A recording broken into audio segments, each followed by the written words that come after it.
corito todos lo conocen, ¿verdad? Es uno antiguo, pero bonito.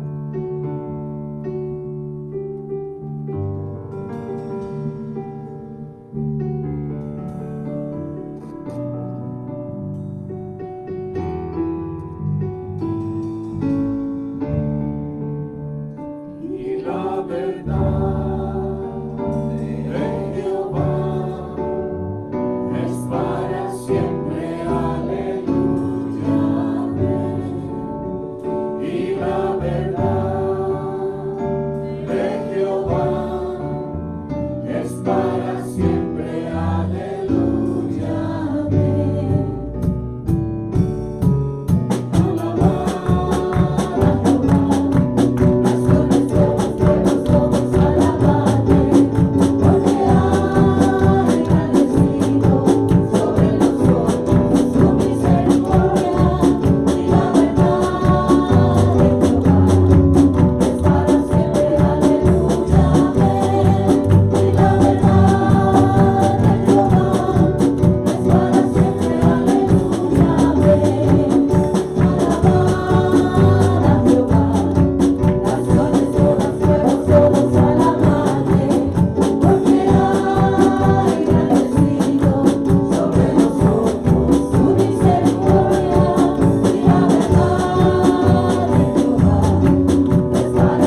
para saludarnos entre sí, hermanos.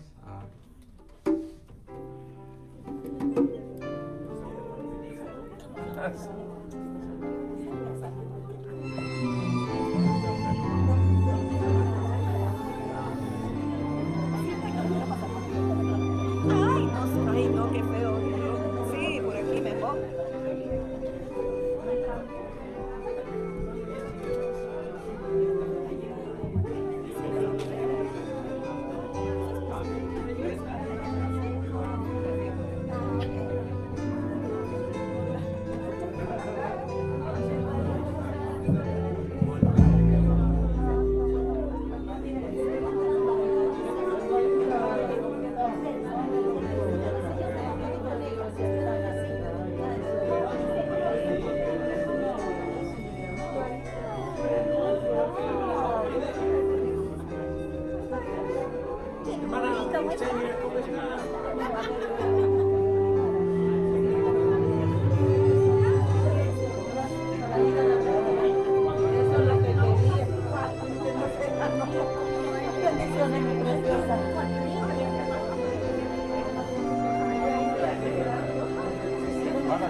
De los atributos que Dios es grande, maravilloso, y a pesar de todo, aunque tengamos problemas, tormentas, Dios está siempre siempre y esperándonos. Amén. Amén.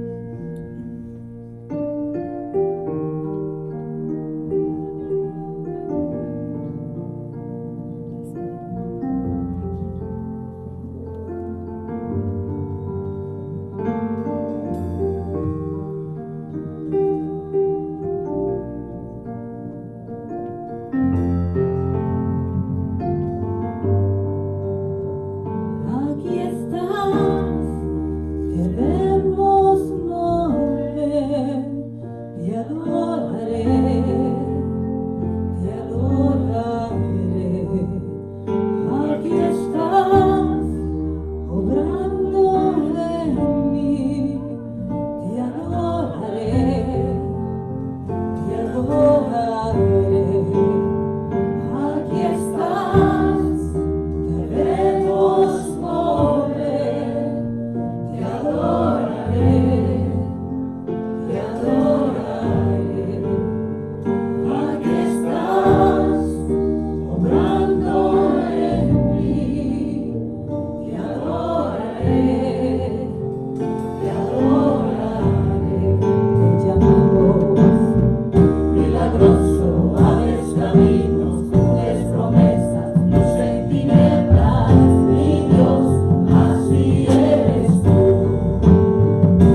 Dios. La honra sea para Dios.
Padre Celestial, te agradecemos, Señor, porque estamos acá reunidos, Señor, para celebrar tu nombre y glorificar tu nombre.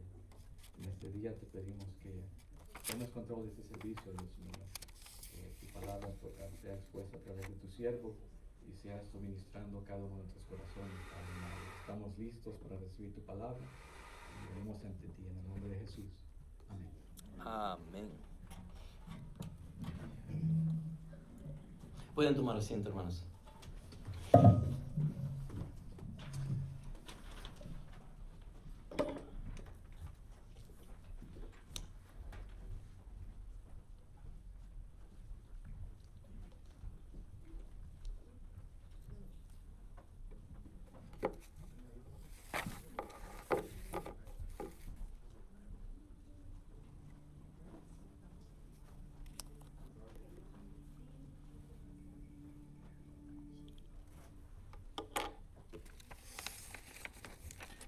Bueno, bienvenidos a la casa del Señor nuevamente. Qué bueno que podemos estar acá y es un privilegio adorar a Dios. Definitivamente, ¿por qué? Porque no todos lo pueden hacer. Primeramente, solo sus hijos pueden adorar a Dios. Aquellos que Él ha llamado, aquellos que Él ha escogido, aquellos a quien Él ha traído a su casa. Y estamos acá, obviamente, queriéndole dar gracias al Señor por todo lo que hace en la vida de cada uno de nosotros. Quiero principalmente darle la bienvenida al hermano David con su esposa Carolina. Están acá ya de regreso. Nos han visitado después de este tiempo que pasó, ¿verdad? El hermano David, como ustedes supieron, tuvo un accidente motociclista y gracias a Dios, que Dios fue misericordioso, lo protegió, lo sanó y lo continúa sanando, obviamente, pero pudo haber sido peor y gracias a que el Señor tiene misericordia de nosotros, así la tuvo sobre él y está acá el hermano de nuevo acá con nosotros y vamos a continuar orando, quiero que sepan eso, vamos a continuar orando por él para que el Señor continúe restaurando esos músculos, esos huesos y que le dé la capacidad al 100% para que él pueda obviamente hacer las cosas que Dios mismo tiene preparados para él. Pero mientras tanto, gracias por acompañarnos en esta mañana, hermanos, y nos hacen falta y primero Dios que pronto los podamos ver acá también para que podamos adorar juntos al Señor. Antes de continuar también con algunos anuncios que tenemos alguna persona que esté acá por primera vez, que nos visite? Marisol, ¿verdad? Se me grabó el nombre. Eso es un milagro. A mí se me olvida todo. Pero gloria a Dios. Marisol, gracias por acompañarnos. Yo sé que es primera vez que viene acá. De alguna forma llegó acá a esta iglesia y pues obviamente la obra es para Dios. La honra y la gloria es para Él. Y espero de que pueda sentir el amor de Cristo a través de los hermanos que están acá. Y si es hermana en Cristo, pues la amamos en el Señor y el mejor deseo es para que se goce de la palabra, que se llene en el Señor y que podamos salir recargados acá, ¿verdad? Y ungidos y al mismo tiempo motivados y exhortados a hacer lo mejor que podamos para nuestro Señor. Muchas gracias por acompañarnos. Bueno, vamos a rápidamente entonces tenemos unas hermanas americanas también que nos visitan acá. Josie. ¿Cómo se llama tu hermana Josie? Se me olvida su nombre. ¿Ah? Lilian. Ok, Lilian y Josie. Ellas quieren aprender español porque van a ir a las misiones, así es que se están preparando para poder ir al campo misionero y poder hablar español, ¿verdad que sí? Gloria a Dios. Me entienden solo el 5%, pero es más que suficiente. All they need to know is Jesus, ¿verdad? Exactly. Jesús, perdón. Bueno, el día de ayer tuvimos un convivio acá de hermanas y vinieron algunos hermanos con nosotros acá. Estuvimos compartiendo una comida sabrosa con algunas de las hermanas acá. Nos acompañaron, nos gozamos, disfrutamos el tiempo como hermanos en Cristo que somos. Estuvimos edificándonos unos a los otros. Pudimos también al mismo tiempo escuchar un testimonio del hermano Jesse en cómo el Señor lo rescató y lo llamó y lo ha pulido y lo ha transformado y continúa obrando en su vida para gloria y honra de su nombre. Así es que tuvimos el privilegio de escuchar ese testimonio del hermano Jesse y obviamente no es la última vez, vamos a eventualmente escuchar de él un poco más adelante, pero mientras tanto estamos agradecidos por haber estado ahí con nosotros, hermano Jesse, y vamos a continuar alabando al Señor toda vez que podamos. Algunas cositas que van a pasar. Calling All Crafters. Esto obviamente es como una tipo feria la que se hace acá en la iglesia en diciembre, en el cual si ustedes tienen algún talento en el cual pudieran hacer artes manuales y pudieran querer vender algo de eso acá, lo van a traer a la iglesia para poder compartir con los hermanos y poder al mismo tiempo pues vender algo, pienso yo. No sé si deberíamos de estar promoviendo esto, pero aquí estamos.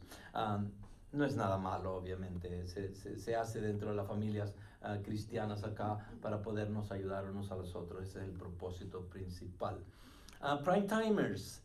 De 55 para arriba, eso significa de que casi nadie acá se queda, todos deberían estar ahí. No, hay unos que todavía se creen de 54, ¿verdad? Y medio. Y aquellos que tienen más canas son los que dicen, no, yo ya no tengo 55 todavía. Pero bueno, tenemos el Prime Timers este martes a la 1 de noviembre, en el Salón A, continuamente acá. Va a haber mucha comida, muchos hermanos, siempre hay algo que se puede aprender. Se los he dicho esto antes y lo voy a repetir. Muchos de nosotros, especialmente en la cultura hispana, desafortunadamente no tenemos acceso a mucha información. Y a veces la información que recibimos es solo de los canales hispanos, que a veces nos pudiesen ayudar, otras veces nos confunden más de lo que ya estamos.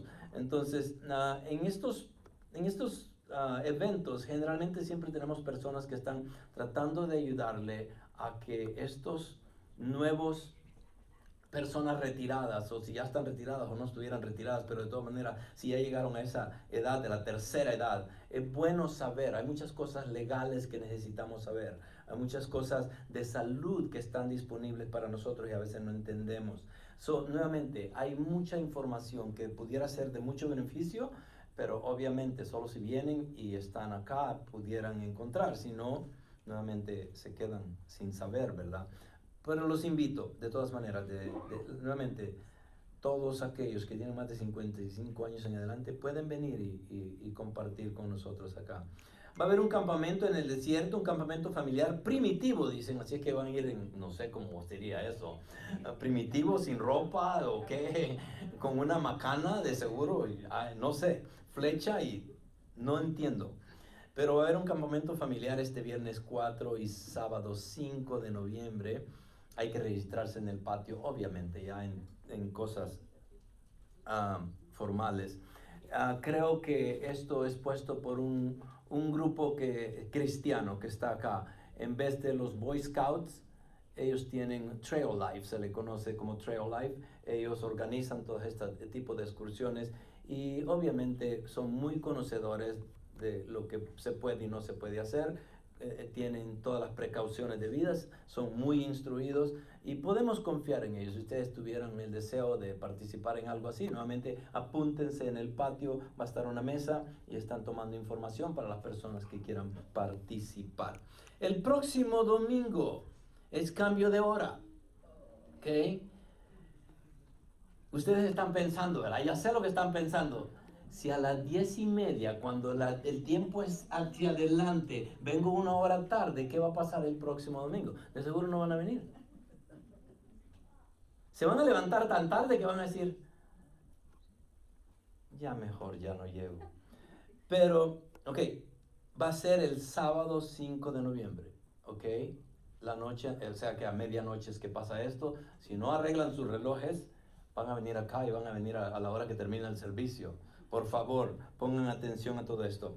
Por un lado. Por el otro lado, les quiero dar la noticia de que antes quiero pedirles, si han estado orando por mí y mi familia, por favor, continúenlo haciendo. Todavía estoy aquí en limbo, no sabemos qué pasa, pero por la gracia de Dios estoy acá ahorita y es la que me ha sostenido y me continúa sosteniendo y vamos a darle a Él el honor y la gloria.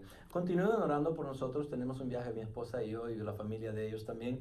Vamos a ir a El Salvador el jueves y obviamente la oración es de que continúen orando por nosotros para que todo salga bien, que podamos llegar y regresar y hacer todo lo que tengamos que hacer allá y honrar el nombre de Dios en todo lo que hagamos.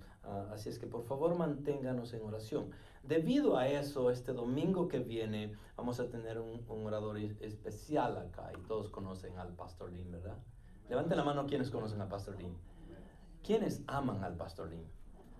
Todo, ¿verdad? ¿Quién no quiere al Pastor Dean?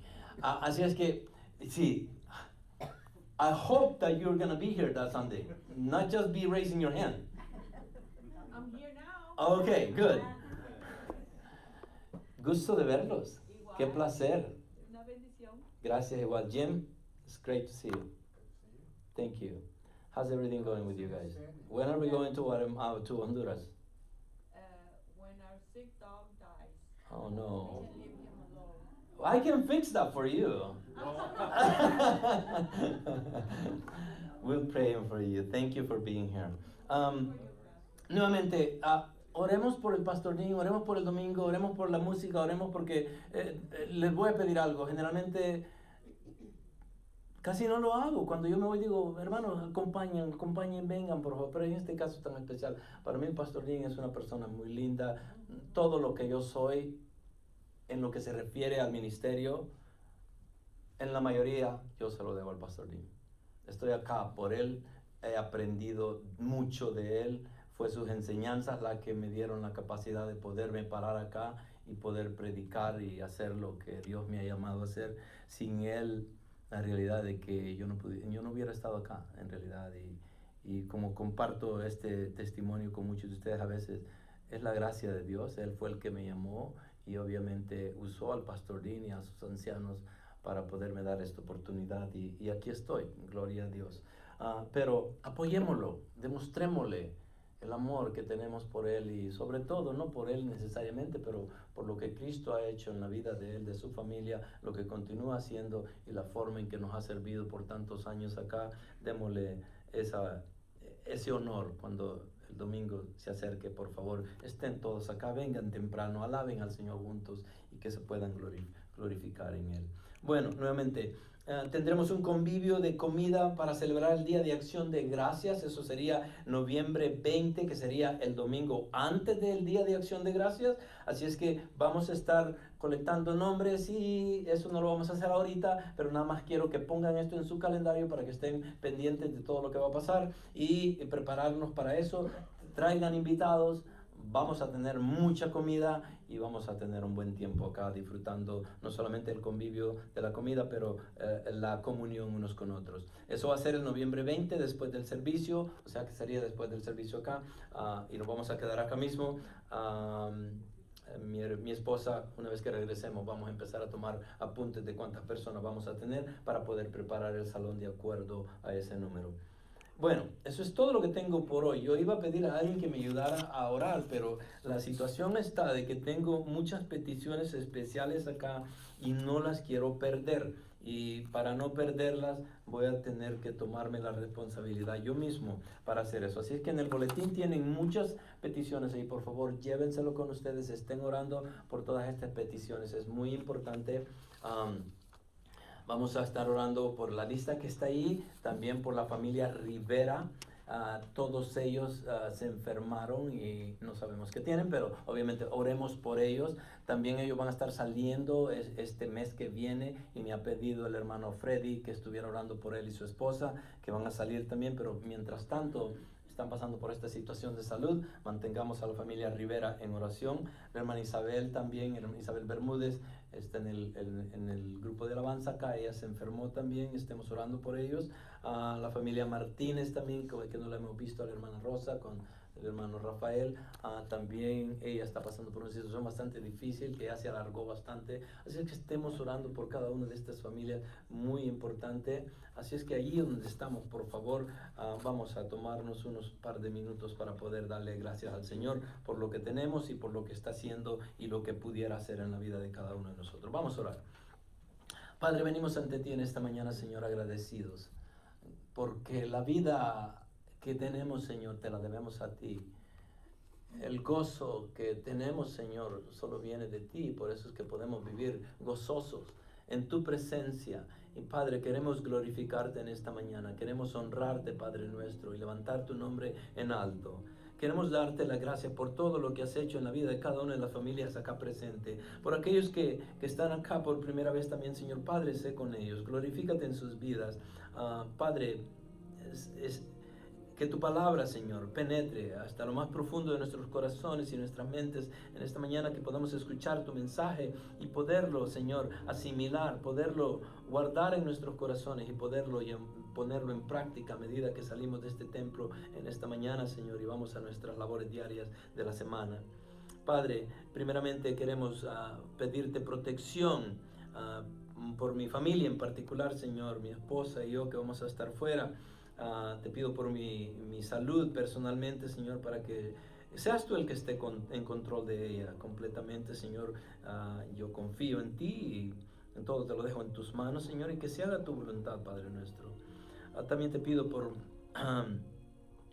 protección para la familia Castañeda, que van a salir del país también, por mi suegra, que está acá con nosotros también, por Cecilia William, su esposo, sus hijos también. Gracias, Señor, porque les has dado y has puesto en el corazón de ellos poder llevar a cabo este memorial en El Salvador, y gracias por darme la oportunidad a mí, Señor. Padre, glorifícate en la vida de cada uno de nosotros, pero al mismo tiempo te pedimos que nos protejas a medida que vamos hacia allá, Señor, a Anita y a Humberto y a todos aquellos que van a estar ahí, Señor. Padre, sé con ellos y protégenos en el camino, que podamos pasar un tiempo precioso allá, pero al mismo tiempo que regresemos sanos y salvos a casa, Señor. Te pedimos y continuamos pidiéndote por sanidad y fortaleza por el hermano David. Gloria a ti, Señor, que ya está acá en esta mañana y podemos alegrarnos de poderlo ver a ellos dos, Señor. Padre, continúa obrando en sus vidas y darles la fortaleza física que ellos necesitan, Señor, para continuar siguiendo tus pasos y poderte alabar y glorificar, Señor, como a ellos les gusta hacerlo. Por Leti Rodríguez, Señor, agradecimiento por esa completa sanidad, Señor, y hasta ahorita, Señor, nuevamente la ponemos delante de ti también para que seas tú el que continúe obrando en su vida, Señor.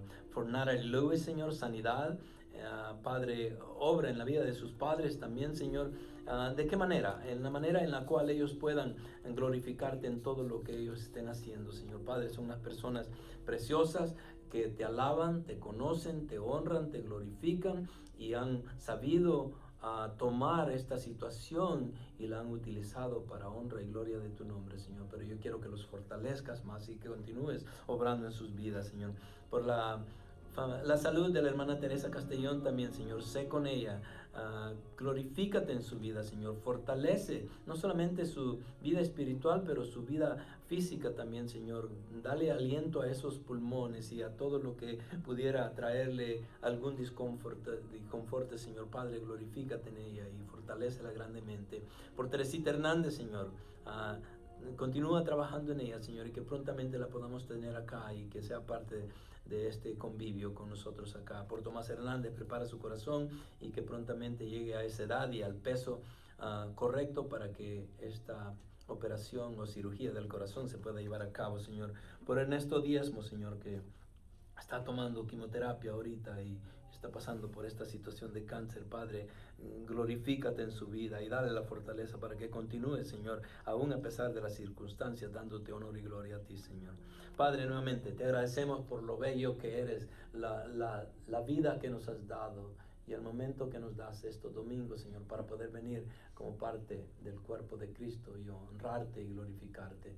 Padre, quédate con nosotros y que la prédica y el mensaje venga lleno de exhortación, de instrucción y sobre todo que edifique nuestras vidas para gloria y honra de tu nombre. Y es en el nombre de Cristo Jesús que oramos. Amén. Bueno, ahí donde estamos, saquen el libro de Gálatas por última vez, acá por lo menos, ¿no? Lo pueden seguir leyendo ustedes en su casa. Pero como ya saben, hemos estado predicando expositivamente este libro. Empezamos en el capítulo 1. Naturalmente tenemos que terminarlo en el capítulo 6, que son 6 capítulos en este libro. Y vamos a terminarlo hoy. Iba a hacer una encuesta acá. Levanten la mano aquellos que creen que puedo terminarlo hoy, pero no lo voy a hacer. Y la hermana Leda se ríe, yo sé, a decir, no vamos a terminar. Vamos a seguir hasta el final del año con estos últimos versículos, ¿ok? Pero sí, no, mi meta es terminarlo, son varios versículos, por eso es que estaba dudoso de mí mismo. Digo, yo lo iré a terminar, sí o no.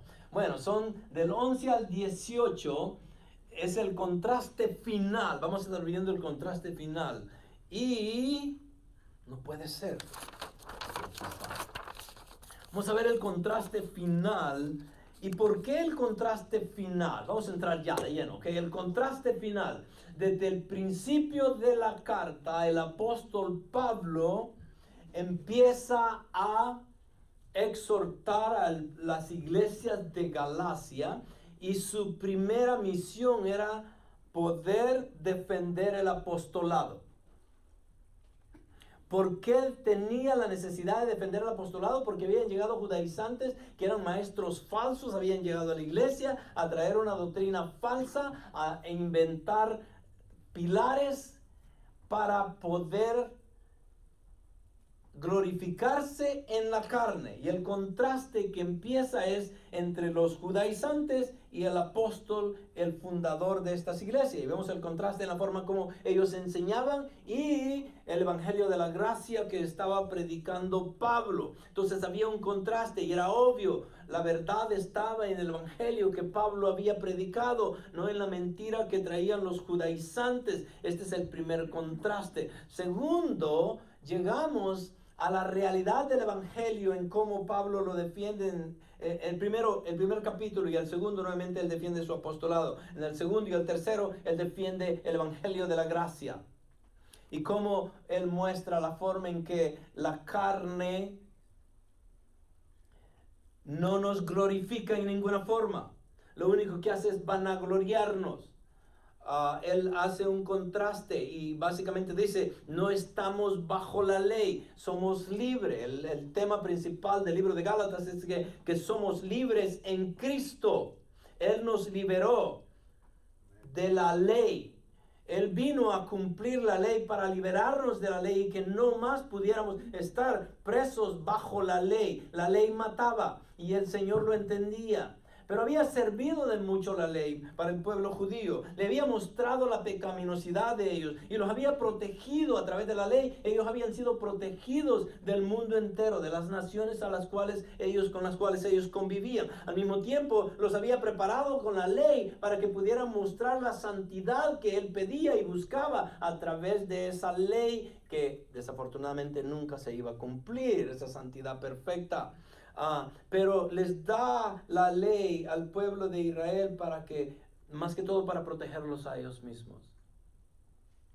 Y entonces vemos el contraste entre la libertad que Cristo trae y la ley. Y vemos eso en el capítulo 3 y 4, como Pablo defiende el evangelio de la gracia. Y llegamos al capítulo 5 y 6, en el cual lo último que está haciendo Pablo es, y aún no ha terminado el combate que tiene contra los judaizantes, porque llega al último contraste y lo va a exhortar por última vez. Pero en este capítulo 5 y 6, técnicamente vemos la forma práctica en la cual Pablo quiere que vivan su vida de acuerdo a las escrituras que ya les había dejado. Entonces vemos ese contraste.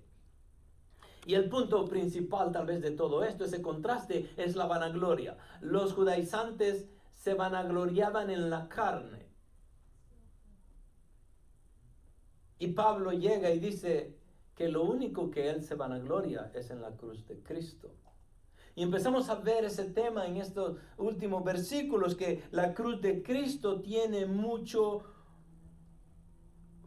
valor, mucha significancia o importancia en la vida de nosotros, y Pablo la explica de la mejor manera posible en estos últimos versículos, aun cuando es la conclusión del libro, pero él todavía está exhortando y enseñándoles a los judaizantes del tiempo de Jesús en la forma correcta en cómo deberían de vivir. Entonces vemos que obviamente ya sabemos el autor de este libro es Pablo.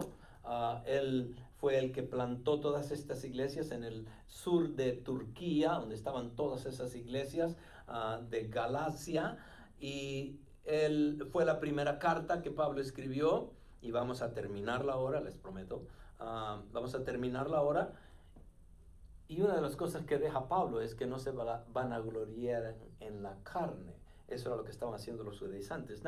Ahora, miremos algo. Pablo, al terminar su carta, no deja de contender con los judaizantes.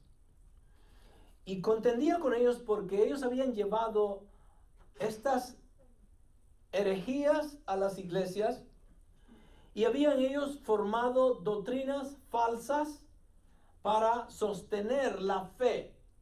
Las doctrinas falsas nunca van a poder sostener la fe verdadera. Las doctrinas falsas nunca van a poder estar o van a ser compatibles con la verdad de la palabra, de las escrituras. Y como forma de ilustración, déjenme dejarles esta ilustración. La catedral de San Pablo, usé esto como ilustración porque estamos hablando del libro de Gálatas que fue escrito por Pablo.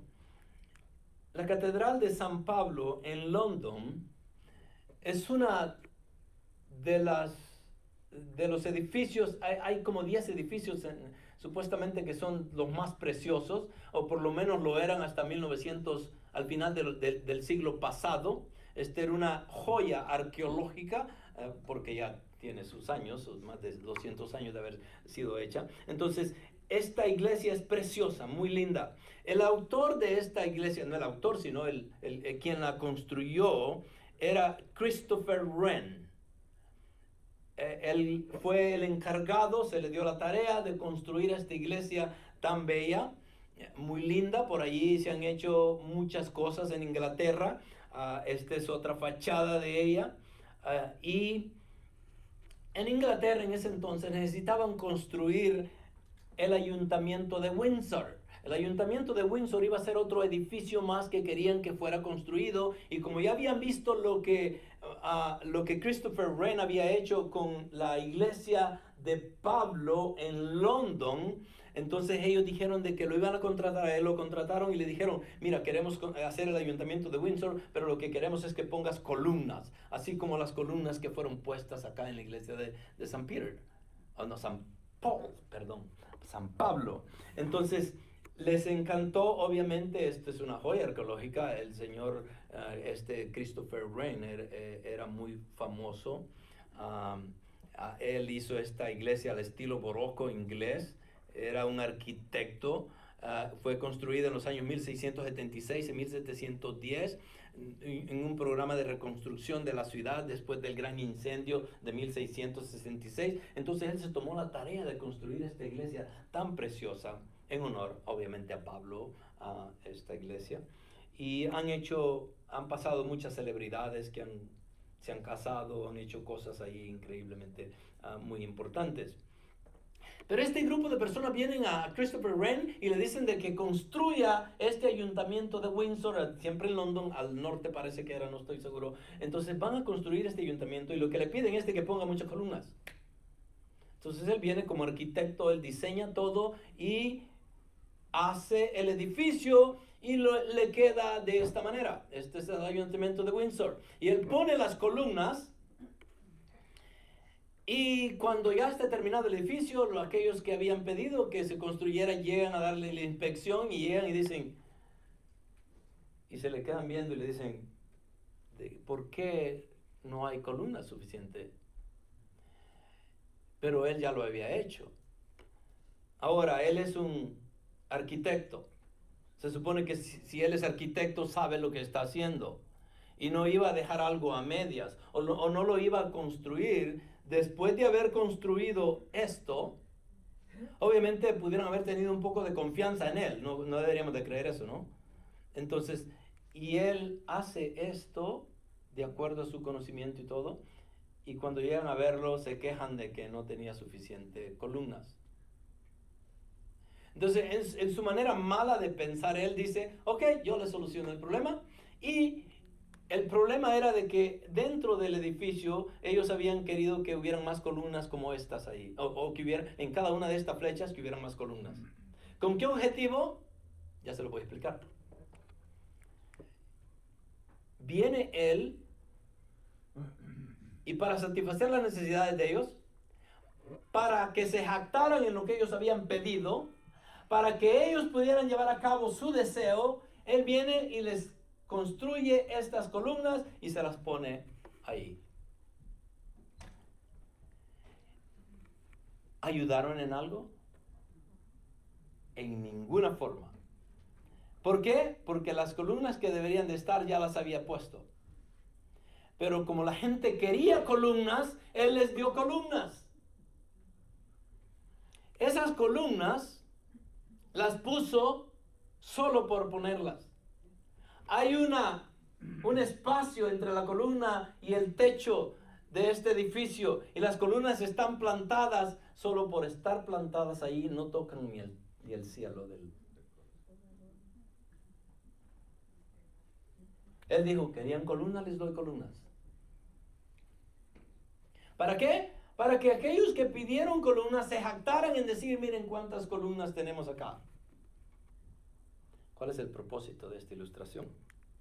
El propósito de esta ilustración, dice un quote anónimo acá, dime lo que te jactas y te diré de lo que careces. En las iglesias de nuestro tiempo, líderes eclesiásticos, falsos maestros, crean columnas ficticias o erróneas con doctrinas falsas y las empujan a las iglesias para jactarse de algo que no tienen. Y Pablo en su última carta está haciendo énfasis en que lo exterior es lo de menos. Es el corazón. Estamos hablando de que los judaizantes pedían la circuncisión de los gentiles para poder llegar al cristianismo. Tenían que pasar por el judaísmo, pasar por la ley para poderse convertir en cristianos. Pablo dice, la circuncisión o la incircuncisión no son nada porque ahora somos una nueva criatura en Cristo. Pero todo lo que un falso maestro, doctrinas falsas llegan a hacer en las iglesias es a poner falsas columnas que son adoradas, que son seguidas y no sirven para nada. Como las columnas del ayuntamiento de Windsor. Y llegamos a comprometer la verdad del evangelio por estas doctrinas falsas. Y es exactamente lo que los judaizantes estaban haciendo. Y encontramos un montón de disparates en las doctrinas falsas en las iglesias que no siguen la verdad del evangelio. Por ejemplo, dice alguien que ahora al pecado lo llamamos desliz, a la tibieza le llamamos moderación, a la ambición le llamamos grandes metas, a la codicia le llamamos prosperidad, a los caprichos le llamamos sueños, a la egolatría le llamamos superación personal. Pastor, pero ¿para qué le das esas cosas? Aquí no hay egocentristas. ¿Ustedes creen? Aquí hay de todo, aquí hay hipócritas, mentirosos.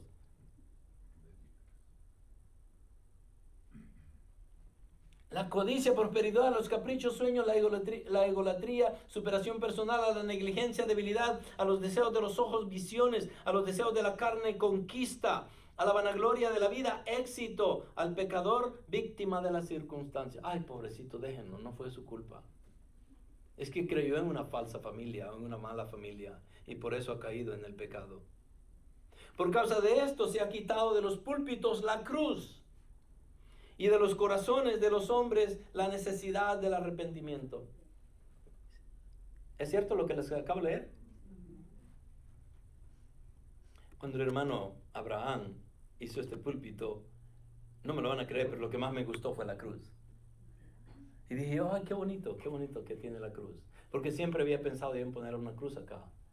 Pero ya que está ahí, dije, oh, gloria a Dios. Porque eso es lo que representa al cristiano, mejor que nada. Y es lo que vamos a estar hablando un poquito acerca de eso.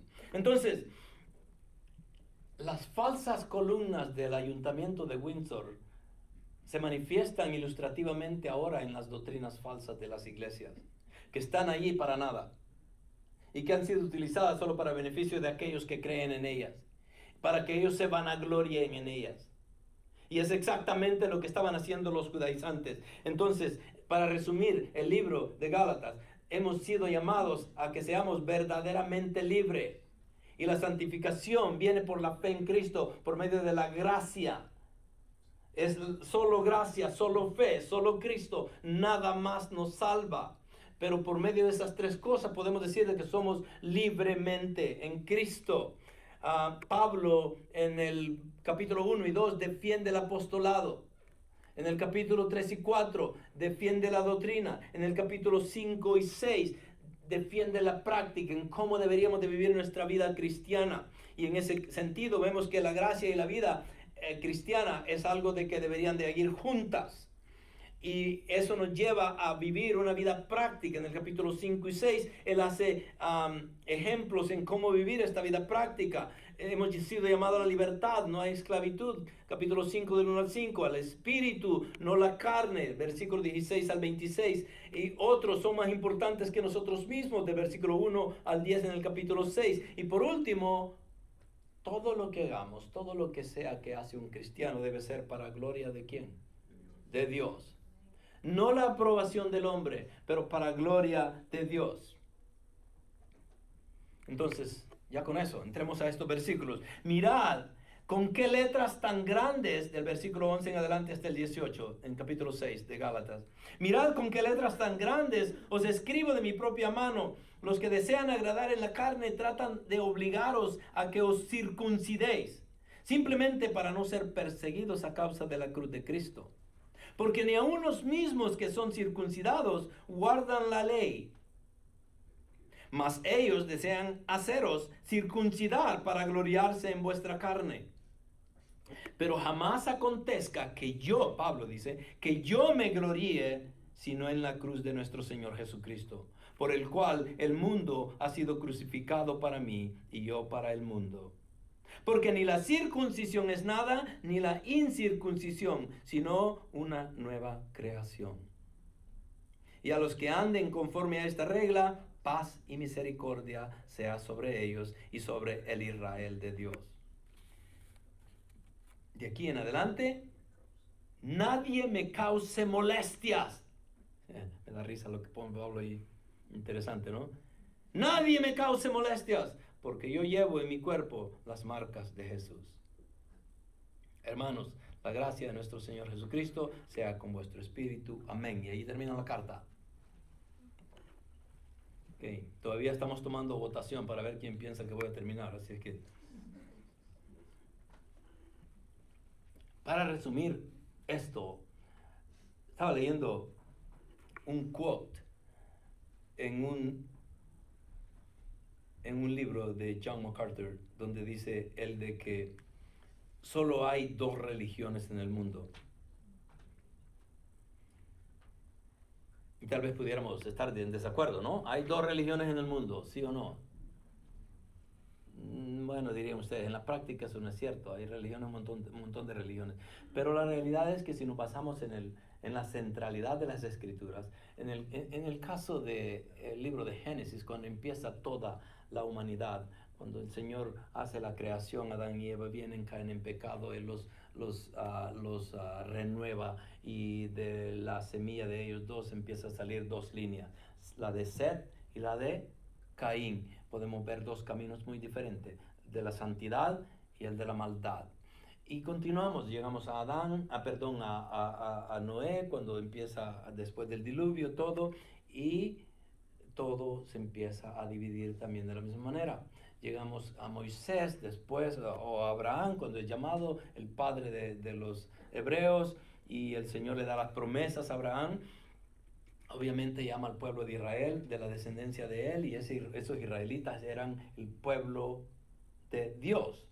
Todas las demás naciones eran conocidas como naciones paganas, incrédulas, y que no tenían nada que ver con la realidad del Dios bíblico del pueblo de Israel. Entonces, solo han habido dos religiones en el mundo: el paganismo, o el mundo incrédulo, y aquellos que pertenecen a Dios. Viene Cristo, Él forma la iglesia, sale el cristianismo, y en el cristianismo volvemos a caer en el mismo punto. Antes de que Jesús viniera, habían los gentiles y los judíos. No habían otras divisiones, eran gentiles y judíos. Después de Cristo vienen los cristianos y los incrédulos. ¿Y qué tenemos ahora? Lo mismo, no ha cambiado para nada. Tenemos dos religiones en el mundo. Entonces, una se gloría en la carne y la otra se gloría en la cruz. Y esa es la forma de dividirla. Sí, pastor, pero hay miles de religiones en el mundo, es cierto. Desafortunadamente, la mayoría de ellas, bueno, todas las religiones del mundo se glorían en la carne. Porque todas guían al hombre a tener que hacer esto, esto, esto y esto para poder llegar a Dios. Y podemos poner ejemplos con los testigos de Jehová, con los mormones, con los musulmanes, con los hinduistas, todas las iglesias que ustedes puedan conocer, de la misma manera obran. ¿Cómo? Le dicen al hombre lo que tiene que hacer para poder llegar a Dios. ¿Qué nos dice el cristianismo? De que el hombre no puede hacer nada para llegar a Dios. De que Dios ya lo hizo todo en la persona de Cristo. Y que Cristo es el único que puede hacer la obra que nosotros no podemos llevar a cabo. Entonces nosotros estamos en la religión o en la relación correcta con Dios, obviamente basados en las Escrituras. Entonces podemos de esa manera poder distinguir entonces que una se gloría en la carne y la otra se gloría en la cruz. Y encontramos esto que dice John, dice, solo hay 2 religiones en el mundo, eso es todo, solo 2. A pesar de la gran cantidad de reclamos, solo hay 2. Una es de Dios una es de Satanás. Una se llama la religión del logro humano, que es lo que la mayoría de iglesias empujan. Inclusive dentro del cristianismo hay muchas iglesias con falsas doctrinas enseñando de que el humanismo y que la forma en que nosotros hacemos las cosas nos van a llevar a Dios. Ahora, no estamos quitándole valor a las obras en ninguna forma. Porque aun cuando sabemos de que somos salvos por fe, por gracia, pero también reconocemos de que una vez que somos salvos, el Señor nos ha preparado para hacer buenas obras. Pero dice, una es de Dios, una es de Satanás. Una se llama la religión del logro humano, esa es la religión de Satanás y está basada en el propio esfuerzo y habilidad del hombre. La obra es la religión de la realización divina. Eso es de Dios y se basa única y exclusivamente en la capacidad soberana de Dios. Una, como ves, depende de lo que el hombre puede hacer y la otra depende de lo que Dios hizo. Una se gana, la otra es un regalo. Una es por esfuerzo humano, la otra es por gracia divina. Una es por obra, una es sin obras. Y triste, pero claramente la mayoría de las personas sobre la faz de la tierra en la historia humana han depositado su tiempo en el destino eterno, en la religión del logro humano, que dice, soy lo suficientemente bueno, si me porto bien y cumplo con ciertas funciones religiosas, Dios me aceptará. Entonces podemos ver que el contraste está allí. O somos cristianos o somos hijos de Satanás. Desafortunadamente esas palabras ya ni se dicen en las iglesias porque, no voy a ofender al hermanito que no está acá, que no conoce nada de eso. Es la realidad. Pero eso es lo que tenemos acá. Entonces Pablo está enfatizando lo último que viene ya y dice, el legalismo genera vanagloria. El legalismo genera vanagloria. ¿Ok?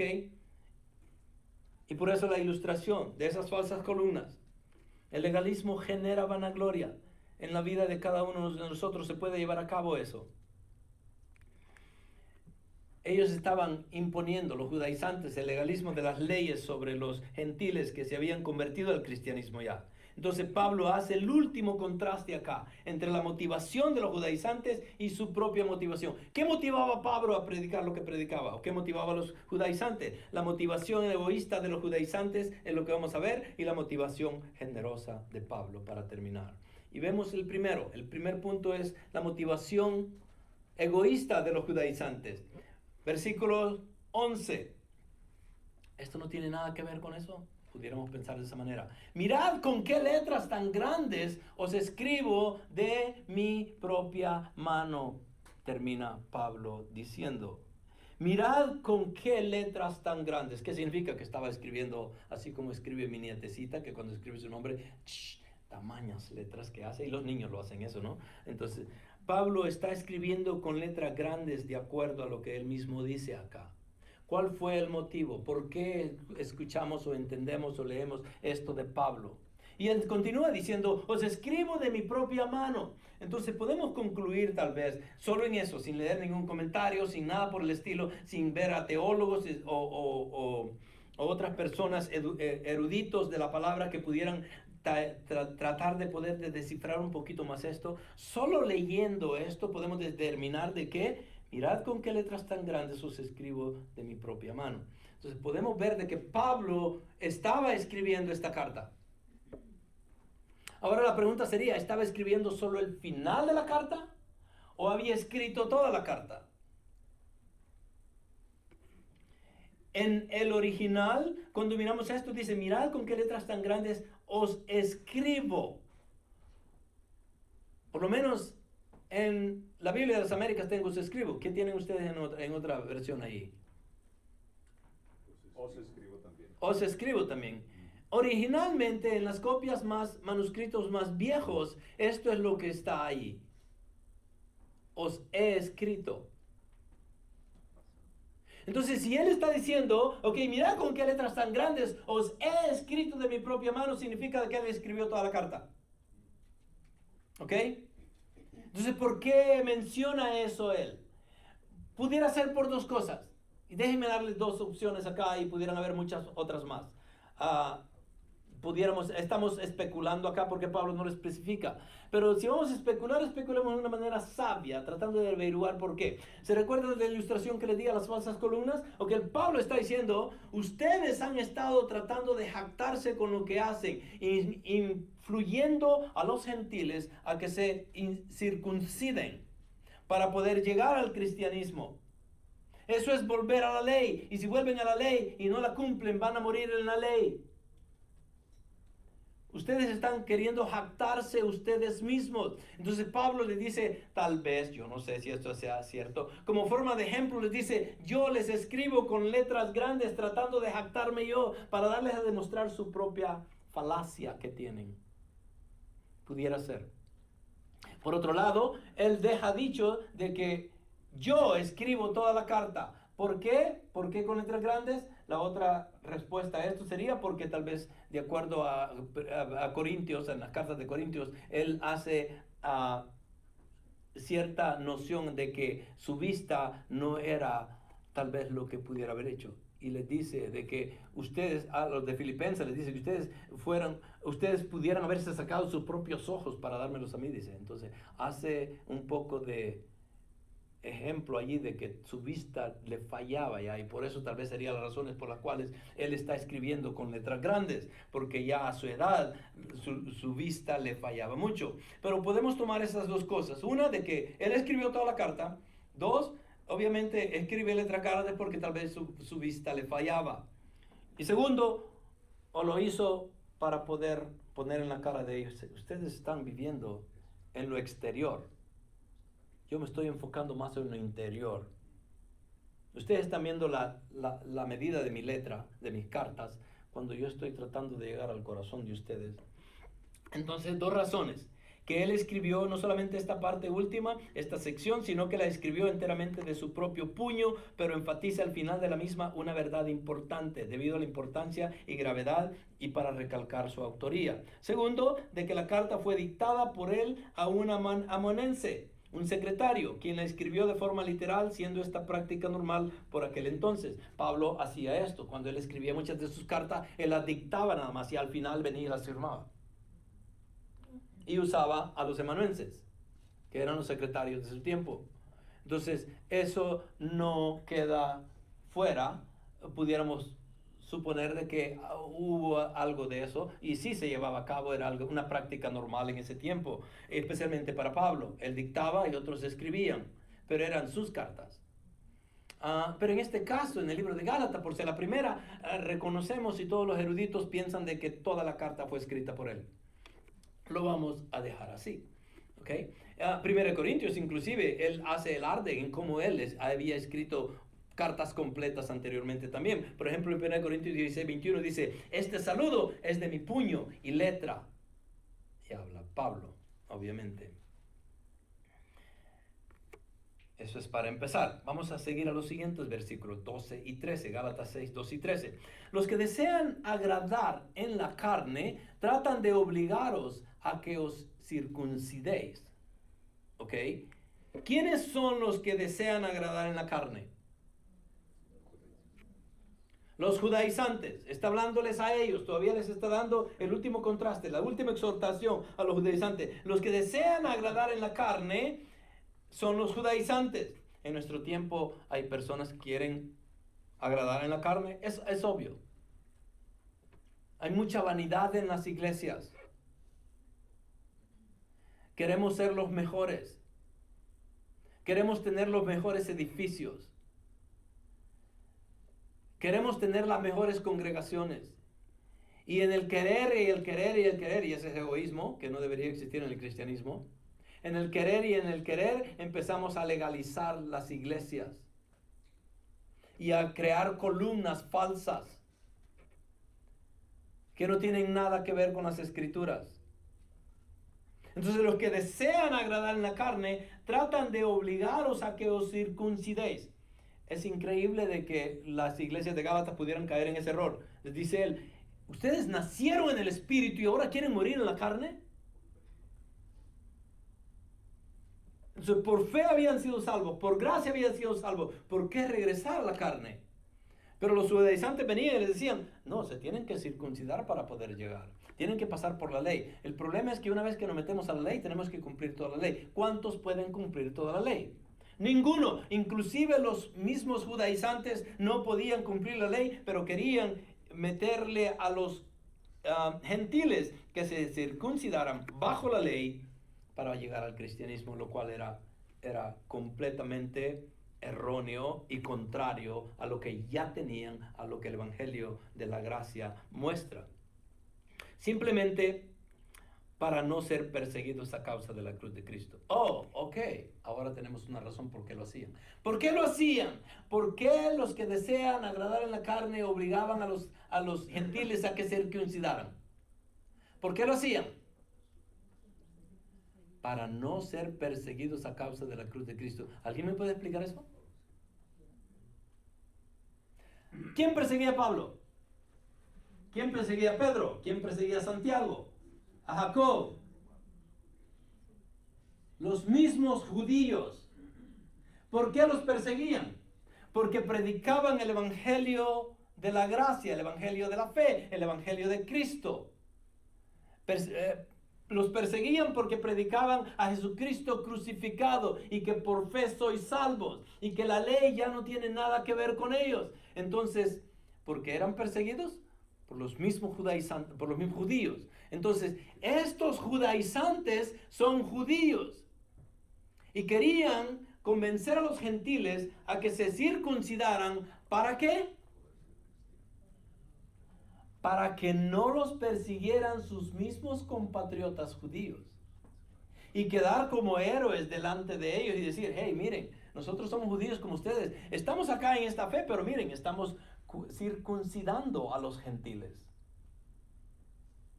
Y se estaban vanagloriando en la carne. Estaban haciendo esto para beneficio propio, como los líderes falsos de nuestro tiempo. Todo lo hacen para vanagloria. Entonces, podemos ver de que estos judaizantes tenían algo en mente. ¿Para qué hacían esto? Para escapar y huir de la persecución de sus mismos contemporáneos. Era una hipocresía, era una mentira, era una farsa. Y querían convencer y utilizar a los gentiles para poder protegerse ellos.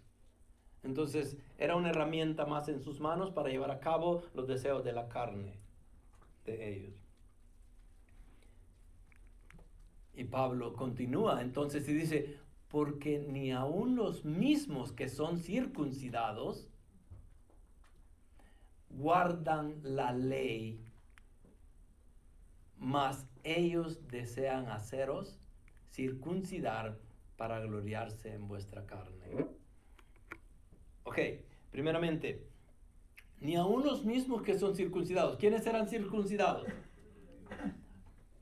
Los judíos, ¿ok? ¿Y qué estaban haciendo ahora? Estaban queriendo circuncidar a los gentiles. Entonces, Pablo dice, ni aun los mismos que son circuncidados, los gentiles, los judaizantes, los falsos maestros que han entrado a las iglesias, ni aun ellos guardan la ley, mas ellos desean haceros circuncidar para gloriarse en vuestra carne. Entonces venían y circuncidaban a los gentiles, ¿para qué? Para vanagloriarse en ellos, para poder mostrar a los judíos, a los demás judíos ortodoxos, y poderles demostrar de que, oh, nosotros estamos con ustedes. Como pueden ver, nosotros estamos obligando a los gentiles que se circunciden. Estaban jugando en dos posiciones diferentes. por un lado estaban metiendo herejías y por otro lado no querían caer en el peligro de ser perseguidos por sus mismos compatriotas. Entonces, Pablo les dice, o pudiéramos ver esto, de que circuncidan el prepucio y no el corazón. ¿Sí me entienden? Circuncidan el prepucio y no el corazón. Y es lo que pasa en las falsas iglesias. Hay tanto legalismo o tanto libertinaje. Los dos extremos son dañinos. Hay tanto libertinaje o tanto legalismo de que todo es obras, obras, obras, obras. Hagan esto, hagan lo otro. Y están trabajando en lo exterior y el corazón lo dejan por un lado. Tengo un primo que vive en New Jersey y él es pastor de una iglesia, Apóstoles y Profetas. Y una vez vi una foto de la iglesia donde él está. A un lado, todas las mujeres con sus velos. Al otro lado, todos los hombres. Legalismos, nuevamente. Y así como ese tipo de iglesias, hay infinidades de iglesias, no al extremo de los que les acabo de decir tal vez, pero suficientemente dañinas para poder corromper el evangelio de la gracia y hacer que las personas estén confundidas en la práctica que deberían de llevar a cabo. Entonces, Pablo está exhortándolos última vez en un contraste que está trayendo nuevamente a ellos. Jesús, en el libro de Mateo, él les habla muy fuerte a los judíos. En Mateo 23, 25 dice: ay de vosotros, escribas y fariseos hipócritas, porque limpiáis el exterior del vaso y del plato, pero por dentro están llenos de robo y de desenfreno. Y a veces es fácil hablar de las falsas doctrinas, de las falsas iglesias, pero en realidad hasta a nosotros mismos nos cae. ¿Por qué? Porque un domingo nos levantamos con el mejor deseo del mundo, nos vestimos, nos bañamos, venimos bien olorosos y todo, y venimos a dar una presentación exterior que pudiera impresionar. ¿Amén? Y hay pecado en eso, en ninguna forma. ¿Es malo hacerlo? Tampoco estoy queriendo decir eso. Pero cuando el corazón está podrido y está infectado por el pecado, ¿qué tanto me puedo arreglar para verme mejor?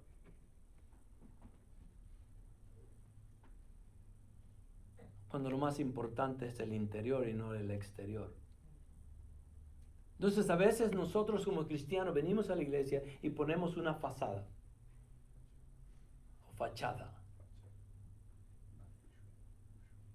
Y por eso el Señor es bien duro con los religiosos. Miren lo que decía con los religiosos del tiempo de Él. Ay de vosotros, escribas y fariseos, hipócritas. Y muchos de nosotros caemos en esa misma categoría. Somos hipócritas. Ahora es obvio de que Jesús hacía esto porque conocía el corazón de ellos. En el caso de nosotros, solo ustedes saben la condición espiritual de cada uno de ustedes. Pero preocupémonos más por mantener una santidad interna que una santidad externa. Mateo 23, 27, 28 dice: ay de vosotros, escribas y fariseos hipócritas, porque sois semejantes a sepulcros blanqueados, que por fuera lucen hermosos, pero por dentro están llenos de huesos de muerte y de toda inmundicia. Así también vosotros por fuera parecéis justos a los hombres. Es lo que les está hablando. Pero por dentro estáis llenos de hipocresía y de iniquidad. Y ese es el punto de Pablo todavía acá. Cristo lo dijo, Pablo era muy claro en hacerlo saber. Entonces él está amonestándonos. ¿Por qué? Porque dice: ustedes están convirtiendo a gentiles a la ley para vanagloriarse ustedes mismos y evitar que sean perseguidos. Si eso es cierto, dice Pablo, Gálatas 5:11 dice lo siguiente: pero yo, hermanos, y les dice a los hermanos de la iglesia de Gálatas, les dice, si todavía predico la circuncisión, ¿por qué soy perseguido aún? En tal caso, el escándalo de la cruz ha sido abolido.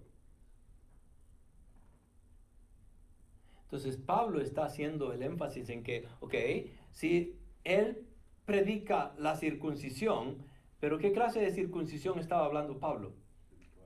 La espiritual, la de corazón, no la física, no la del prepucio.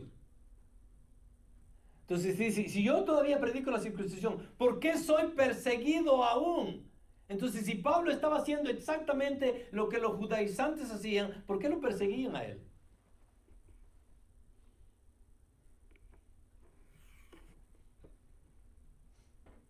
En tal caso, dice, el escándalo de la cruz ha sido abolido. En pocas palabras, a él lo perseguían, ¿por qué?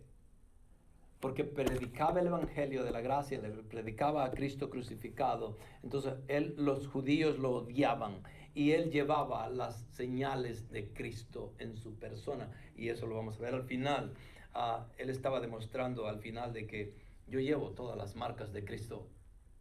Porque he sido perseguido, he sido acosado, he estado a punto de morir. Me han perseguido. Pero los judaizantes no los perseguían. ¿Por qué? Porque estaban jugando una doble forma de exhibir su religiosidad. Por un lado, quedaban bien con los judíos para que al mismo tiempo ellos no los persiguieran. Porque ellos eran vanagloriosos y estaban pensando en las obras de la carne. Pablo no tenía ídolos. Pablo no seguía al hombre. Pablo era fiel de Dios. Y Pablo iba a hacer lo correcto para no quedar bien con el hombre, sino quedar bien con el Señor. Entonces Gálatas 6:7 dice, no os dejéis engañar, de Dios nadie se burla, pues todo lo que el hombre siembre, eso también segará. Entonces esa es nuevamente vimos la forma o la motivación egoísta de los judaizantes. Todo lo hacían con un propósito y era para la vanagloria de la carne. Miremos la motivación generosa de Pablo entonces, ya para terminar. Llegamos al versículo 14 donde dice, pero jamás acontezca que yo me gloríe, sino en ¿qué? En la cruz. Pero jamás acontezca de que yo me gloríe, dice Pablo, en la cruz de nuestro Señor.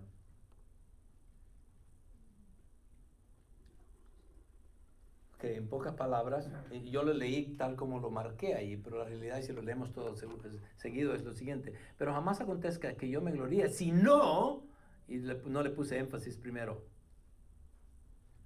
en la cruz de nuestro Señor. Si él se iba a vanagloriar en algo, Pablo está diciendo, la única vanagloria que yo me puedo llevar es vanagloriarme en la cruz de Cristo. ¿Por qué? Porque fue la que me salvó. Fue la que me rescató. Fue la que yo merecía y el Señor tomó mi lugar. Fue en la cual yo merecía morir. Pero el Señor me salvó de esa muerte.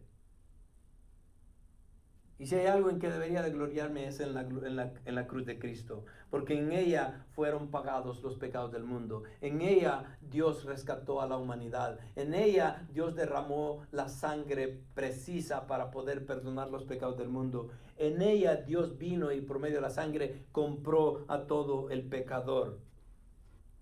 Por medio de ella tenemos vida eterna.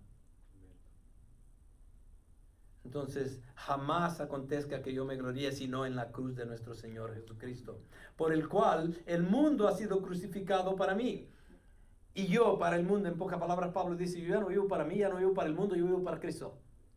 El mundo quedó a un lado.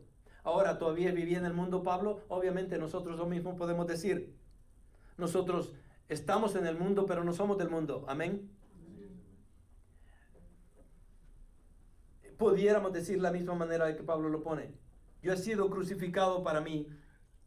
por el cual el mundo ha sido crucificado para mí, perdón, y yo para el mundo. Porque ni la circuncisión es nada, ni la incircuncisión, sino una nueva creación. ¿A qué se refería con eso? Era obvio. En el tiempo de los judíos, para poder estar en el judaísmo, tenían que ser circuncidados todos. El cristianismo llega y... Se apagó el televisor. El cristianismo llega y obviamente cambia hasta cierto punto esa manera de pensar o de ser. Ahora, la circuncisión ya no tenía ningún valor, ni negativo ni positivo en el caso para los gentiles. El cristianismo llegaba a ser una nueva criatura, una nueva forma de creer, una nueva forma de llegar a Dios. Era lo que Dios había implantado en la forma de, por medio de Jesucristo.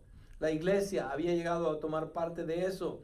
Y en las reglas de la eclesiastía podemos ver de que la circuncisión no tenía ninguna posición en ella. Entonces, por eso Pablo dice, ni la circuncisión es nada, en pocas palabras, ni los judíos que ya fueron circuncidados, no les vale de nada, sino que es la nueva creación lo que cuenta. En cambio, un judío podía estar circuncidado, pero si creía en la fe, por medio de la fe, en la gracia, en la persona de Cristo, podía ser salvo y llegaba a ser una nueva criatura, ya sea que estuviera circuncidado o no. El gentil, por el otro lado, no conocía ni la circuncisión, pero no tenía que pasar por ella para llegar a la salvación. Por lo mismo, Pablo dice, porque ni la circuncisión es nada, ni la incircuncisión, sino una nueva creación. Entonces Pablo se gloría en el sacrificio que Cristo había hecho por cada uno de nosotros. Y obviamente con estas últimas palabras está exhortando a los judaizantes a que entiendan la posición que ellos han tomado, que lo único que los llevaba era vanagloriarse en la carne. Entonces, ¿cómo pudiéramos describir la gloria en la cruz? Bueno, gloriándonos en la cruz pudiera significar que es nuestro privilegio más alto, es nuestra base única de gloria, es nuestro recurso más seguro, porque la cruz representa todo para el cristiano. No hay nada más claro, más simbólico que podamos utilizar que la cruz de Cristo. A partir del siglo VI después de Cristo, la cruz se difunde ampliamente como símbolo del cristianismo. Previamente, el más usado por los cristianos era la figura de un pez. La cruz había sido durante siglos un instrumento de tortura. La peor tortura que pudieran ustedes imaginarse fue el sacrificio, la crucifixión. Pero había llegado a un punto por el cristianismo a convertirse en la promesa de la vida eterna, y es lo que significa para cada uno de nosotros.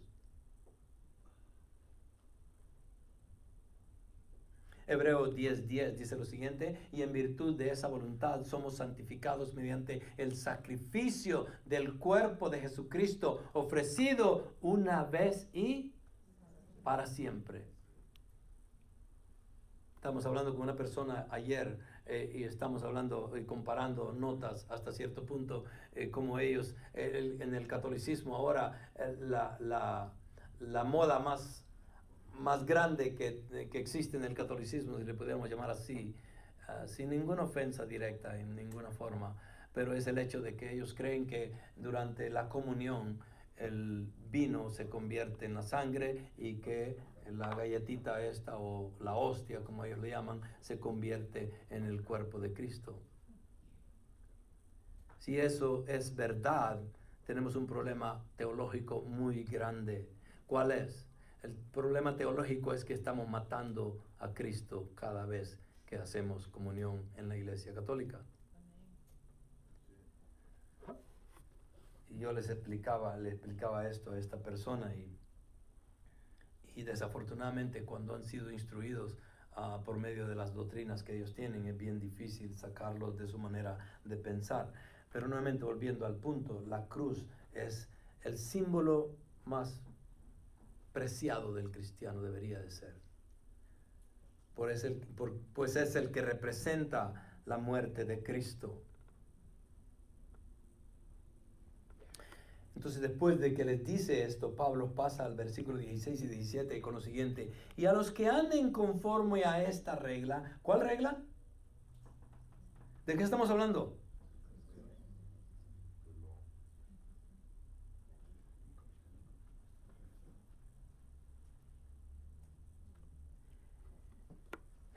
¿Cuál era la regla? Pero jamás acontezca que yo me gloríe sino en la cruz de nuestro Señor Jesucristo, por el cual el mundo ha sido crucificado para mí y yo para el mundo. Porque ni la circuncisión es nada, ni la incircuncisión, sino una nueva creación. Entonces, en el versículo 16, a los que anden conforme a esta regla. ¿Cuál regla? De que la circuncisión y la incircuncisión ya no tienen nada que ver para nosotros. Si somos cristianos, somos una nueva criatura en Cristo y no hay nada ni nada que nos aparte del amor de Cristo. No hay nada ni nada que tengamos que hacer, porque todo lo que se debería hacer, Cristo lo hizo en la cruz por cada uno de nosotros. No hay obra que nos acerque más al Señor. La única obra válida es la obra de Cristo en la cruz. Él murió por cada uno de nosotros y esa obra es la única que vale. En pocas palabras, ¿el cristiano es salvo por obras? Sí.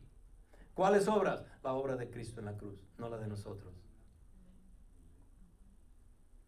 Entonces, y a los que anden conforme a esta regla de que no nos afecta la circuncisión o la incircuncisión, porque nosotros somos una nueva criatura en Cristo, paz y misericordia, dice Pablo, sea sobre ellos y sobre el Israel de Dios. ¿Quién es el Israel de Dios?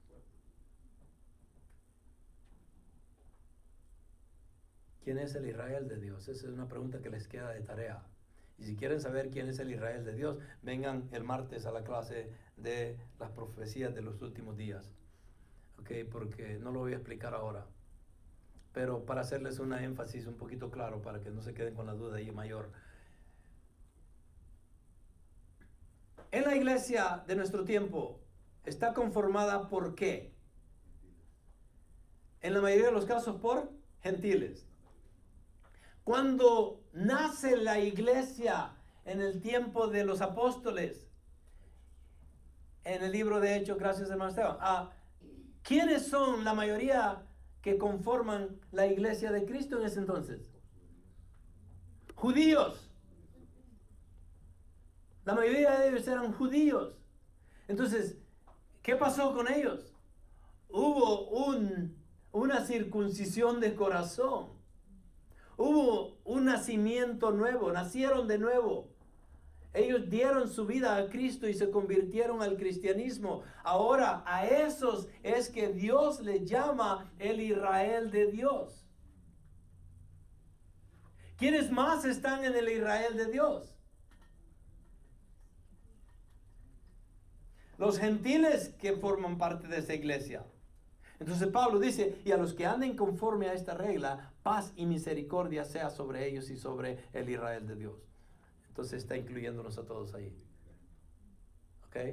Aun cuando Israel pudiera significar otras cosas, que no las vamos a discutir ahora, pero esa es la forma en cómo pudiera explicárselos ahorita. Entonces ese es el Israel de Dios. Aun cuando los judíos ya habían sido circuncidados, llegan a ser una nueva criatura en Cristo, a través de la gracia, a través de la fe, a través del evangelio de Cristo, el evangelio de la gracia.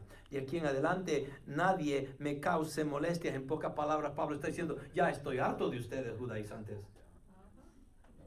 ¿Sí me entienden? Ya estoy hasta acá con ustedes.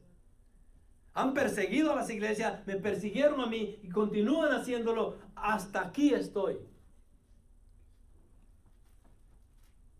Y les va a tapar la boca al decirle, de aquí en adelante nadie me cause molestias, porque es lo único que habían hecho con él. Lo habían perseguido, lo habían ofendido, lo habían maltratado, le habían dicho que no era apóstol, que no era nada. Porque él no había formado parte de los 12 originales. Entonces lo habían menospreciado. Y Pablo llega al último de la carta, y la primera carta que escribe dice, de aquí en adelante nadie me cause molestias, porque yo llevo en mi cuerpo las marcas de Jesús. ¿Qué significa eso? Él había sufrido más que cualquier otro apóstol. Si hay un apóstol que sufrió mucho, fue Pablo. Pablo fue azotado no solo una vez. Fue naufragado muchas veces. Fue apedreado. Fue dejado como muerto. Huyó un montón de veces. Sufrió enfermedades. Sufrió hambre. Sufrió persecución. Todo. ¿Pero qué decía? Todo lo puedo en Cristo que me fortalece. El morir para mí es ganancia hacia Él. El vivir es vivir por Cristo, obviamente. Entonces Pablo estaba consciente de lo que él era. Yo llevo en mi cuerpo las marcas de Jesús. Y por último llegamos al versículo 6, 18, donde dice: hermanos, la gracia de nuestro Señor Jesucristo sea con vuestro espíritu. Amén. Entonces, ¿pude haber hecho más acá? Sí, pero quería terminarlo. Y por eso me quedo pendiente con ustedes. Pero ya para terminar. Mateo 24, 4, 5, como un tipo de apoyo a todo lo que Pablo ha estado diciendo. El Señor Jesús dice lo siguiente: respondiendo Jesús les dijo: mirad que nadie os engañe. Y esa es la recomendación que estoy dejando acá después de terminar este libro. No solamente por medio de Pablo en sus enseñanzas dice lo mismo. No os dejéis engañar. Pero Jesús lo dice muchas veces, versículo 4 al 5, en el mensaje más grande de Jesús, tal vez. En el discurso de los olivos, se le conoce como el discurso de los olivos, el capítulo 24 de Mateo. Dice él, respondiendo Jesús les dijo: mirad que nadie os engañe, porque muchos vendrán en mi nombre diciendo yo soy el Cristo, y engañarán a muchos. Y 1 Corintios, para dejar a Cristo y dejar a Pablo a un lado allí, ¿no? Pablo dice lo siguiente en 1 Corintios 15, 58. Por tanto, mis amados hermanos, estad firmes, constantes, abundando siempre en la obra del Señor, sabiendo que vuestro trabajo en el Señor no es en vano. Hermanos, yo los quiero animar. Todo lo que hacemos para el Señor tiene su recompensa. Y estuvimos hablando, ¿se recuerdan de la plantar para cosechar? El último mensaje. Entonces, en la siembra y en la cosecha, el problema es que a veces nosotros queremos cosechar hoy. Y el mensaje de Pablo es este: por tanto, mis amados hermanos, estad firmes, constantes, abundando siempre en la obra del Señor, sabiendo que vuestro trabajo en el Señor no es en vano, y que aun cuando el Señor no nos ha dado la cosecha de vida, la cosecha de vida se va a dar, ya sea acá o en el cielo con el Señor. El problema es que la mayoría de nosotros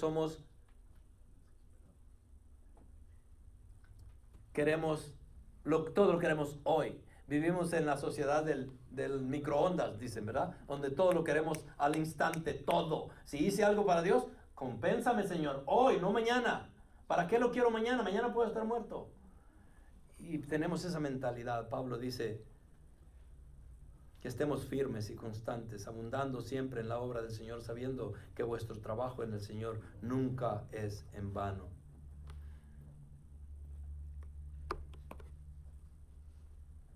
Pablo decía que me gloriaré en la cruz de Cristo, y lo continúa haciendo ahora en el Señor, ya obviamente a través de sus cartas estoy hablando, ¿no? Él está siendo muy enfático en que la única forma en que nosotros nos podemos gloriar es en la cruz de Cristo. La pregunta para ustedes es: ¿en qué nos gloriamos nosotros? ¿O estamos haciendo cosas que nos vanaglorian? Si ustedes están haciendo cosas por medio de las obras de la carne, pensémoslo mejor. El Señor quiere fidelidad, el Señor quiere obediencia. Y para poder llegar a la fidelidad y a la obediencia tenemos que tener entendimiento. Y para poder tener entendimiento, tenemos que comprender las Escrituras. Para comprender las Escrituras tenemos que leer las Escrituras. Para leer las Escrituras tenemos que temerle a Dios. Si no le tememos al Señor, todo eso nos va a fallar.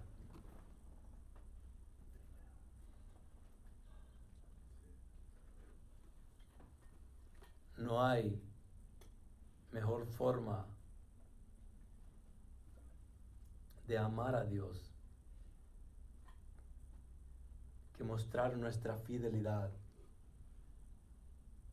en el conocimiento de las Escrituras. Hemos predicado versículo por versículo el libro de Gálatas. Lo hemos terminado. Pudo haber mucho más, sí, obviamente. Cometimos algunos errores ahí, de seguro que han de haber algunos. Pero todo lo que hicimos, tanto ustedes como yo estando acá, es querer glorificar al Señor y querer darle a Él el honor y la gloria por todo lo que nos da. Así es que ahí donde estamos vamos a cerrar. Padre, gracias por este mensaje, gracias por este libro que es la carta magna del cristiano, Señor. Gracias por la vida de Pablo, que tú lo llamaste a servirte como esclavo y llevar el evangelio de la gracia a los gentiles. Gracias, Señor, porque esos gentiles somos nosotros hoy. Y Pablo todavía está obrando en sus cartas. Todavía tú utilizas a Pablo en nuestro tiempo para poder llamar a todos esos gentiles, todos esos incrédulos que no te conocen. Y es el evangelio de la gracia la que él predicaba, Señor. Y es el evangelio de la gracia la que nos llamó a nosotros y nos dio el regalo de la fe. Esa fe que viene por el oír y el oír por la palabra. Esa palabra que habla de tu Hijo. Esa palabra que hace el tema central de las Escrituras a Jesucristo. Ese Jesucristo mismo que murió en la cruz, Señor, que derramó toda su sangre, que fue el Cordero de Dios, que perfectamente vivió su vida y la dio por la restauración de las nuestras. Padre, gracias porque no merecíamos nada, lo único que merecíamos era la muerte. Padre, no éramos dignos, éramos hijos de ira, pero tu misericordia nos alcanzó, tu gracia fue sobrepuesta sobre nosotros, Señor, y fue tu sangre la que nos lavó y nos santifica continuamente a través de la palabra. Padre, gracias por mis hermanos que domingo a domingo están acá queriendo conocerte mejor. Glorifícate en sus vidas, Señor. Gracias te damos por todo lo que has hecho hasta ahora en nosotros. Continúa obrando en nuestros corazones. Continúa transformándonos, Señor, para honra y gloria de tu nombre. Y es en el nombre de Cristo Jesús que oramos. Amén.